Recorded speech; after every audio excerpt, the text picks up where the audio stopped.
movie theater was quiet. The aroma of overpriced popcorn permeated the air. You settled in for the perfect family outing, and then it happened. The film that you were watching took a sudden emotional turn. You try to resist it, but you can't help it, and before you know it, your eyes begin to sweat. You may not care that people see you crying in public, but the last time this happened to me, I was thankful the theater was dark. Until my lovely young daughter, who doesn't know it's okay to whisper, pierced the darkness with, "Are you crying?" Mr. Chairman, ladies and gentlemen, and anyone who's ever gotten misty at the movies, never ignore inquisitive children. The longer you do, the louder they get. In a matter of seconds, my daughter shouted, "Why are you crying, Daddy?" When this happened, the movie that my family and I were watching was The Rookie. On the surface, it's a movie about the oldest rookie in professional baseball, but on a much deeper level, it's about reclaiming life's missed opportunities. When the movie ended and I realized what a great teaching opportunity I had, I turned to my two sons and I said, "Guys, what did you learn from this?" Imagine how proud I was when my 16-year-old said, "I learned that my dad cries at the movies."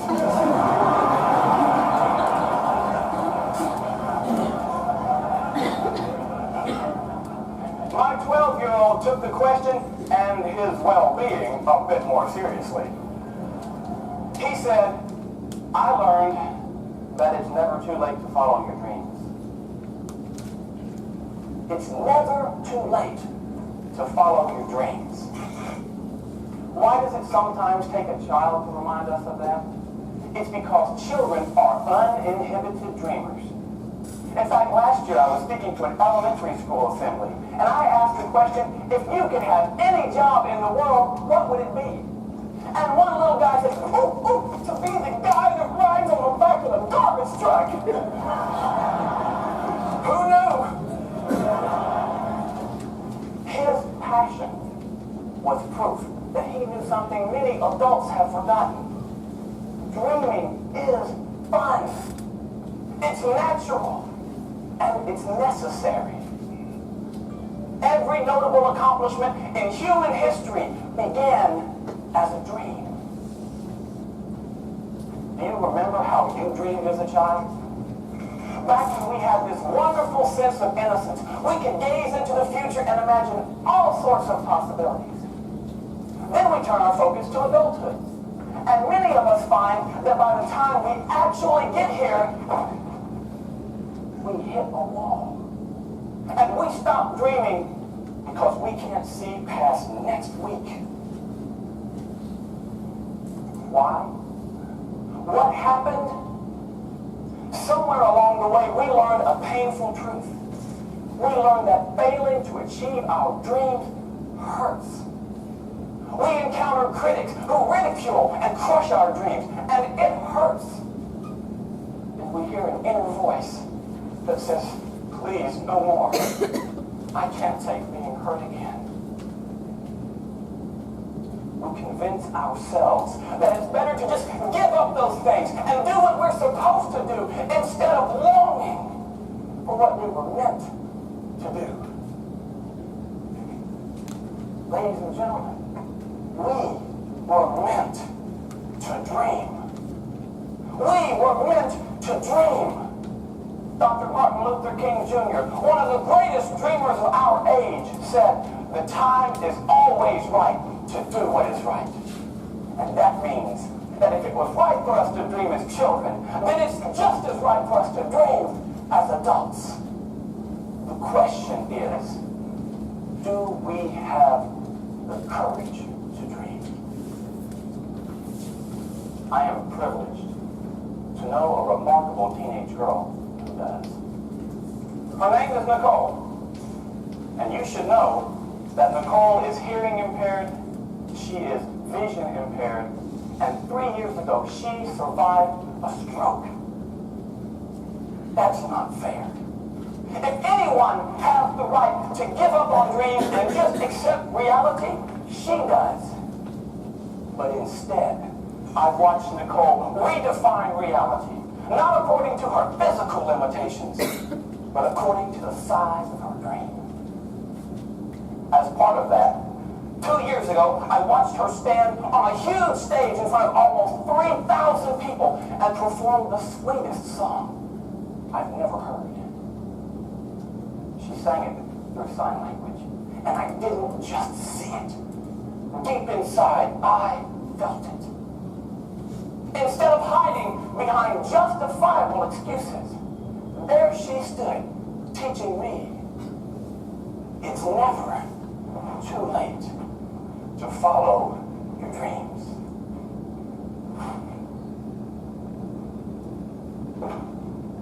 Ladies and gentlemen, what do you dream? Or is the better question, what did you dream and why did you stop? If you've ever let a dream slip away, I'm here to tell you it's not too late. If you can summon the courage to overcome your circumstances and your experiences and your critics, your dream can live. Whether you dream of making beautiful music or not getting caught crying in the movies. If you dream of changing the world or riding on the back of a garbage truck. If you forget every word I said today, it would thrill me if you remember this.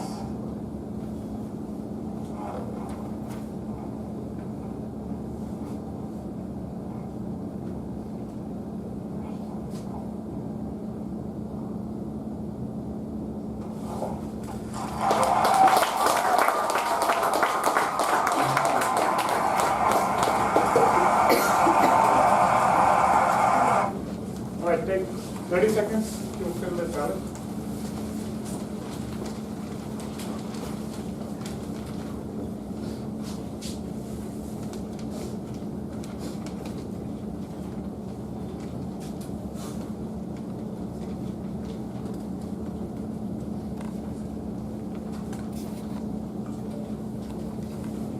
All right, so in which area of the speed do you think he scored maximum? First is on a parameter basis. This. Voice. Voice or voice? Okay. What else? In which area do you think from the parameters point of view, which area do you think is effectiveness? Okay. All right. So now expressive. Expressive. Just about body language. Theatrics. Okay. Fine. So, but that's not there in the this parameter. Body language. Okay. So let's put it this way. Now let's understand the first video and this video. Is there any common technique both of them have used? Any common technique used by Lance Miller and Jim Key? Sign language. They go for incidents and express. How? What is that? There is something common, may not be the same, but similar techniques they are used. The anchored and Exactly. So there was a clear anchor used by Lance, which was chick. And what was the anchor used by? Correct. And how did he introduce that sign language to the speech first? story. With the story, yes, absolutely. But how did he introduce?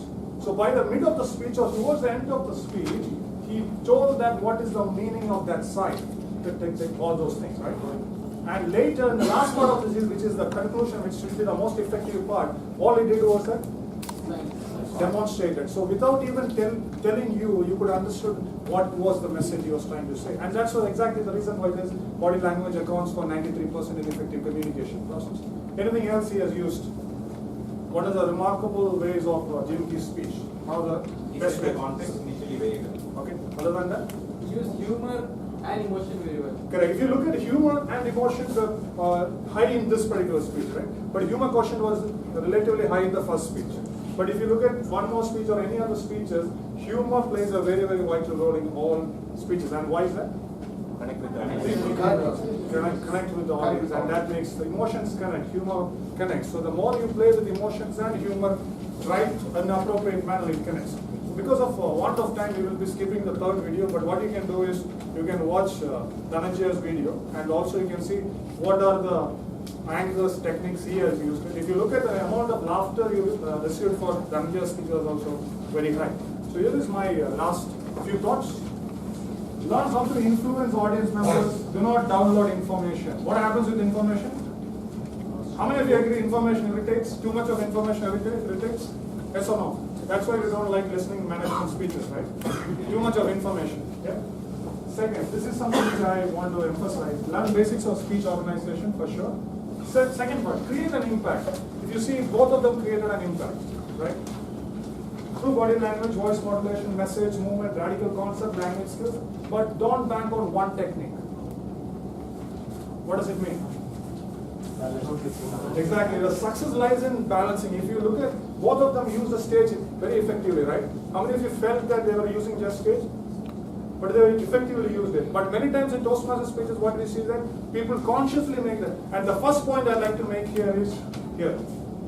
And that's exactly the transition failure, because audience get disconnected. Why is this guy doing like that? But if you have a transitional phrase, and I was living with my parents there in USA, there's a transition phase happen, right? So that's why it is very important that you balance all these things effectively, right? So this is my final thought. Can somebody speak louder? Who can speak louder? The best voice? Yes, second. ISC winning is not public speaking excellence. It is competition, and winner is decided based on his performance. Performance on that day. Who said that? Yeah, so Sundaram said that definitely deserves a big round of applause. Exactly. So this is what my understanding in the last 8 years of contest and non-contesters and observing speakers. So purely it is on that particular day parameter. That's why we are asked to give this particular balance sheet, use it, evaluate it, understand it, and also listen to great speeches, what are the techniques they use, and rest all depends on the last word, which is your performance on that particular day. All the best. Thank you. All questions we can take offline. Thank you so much.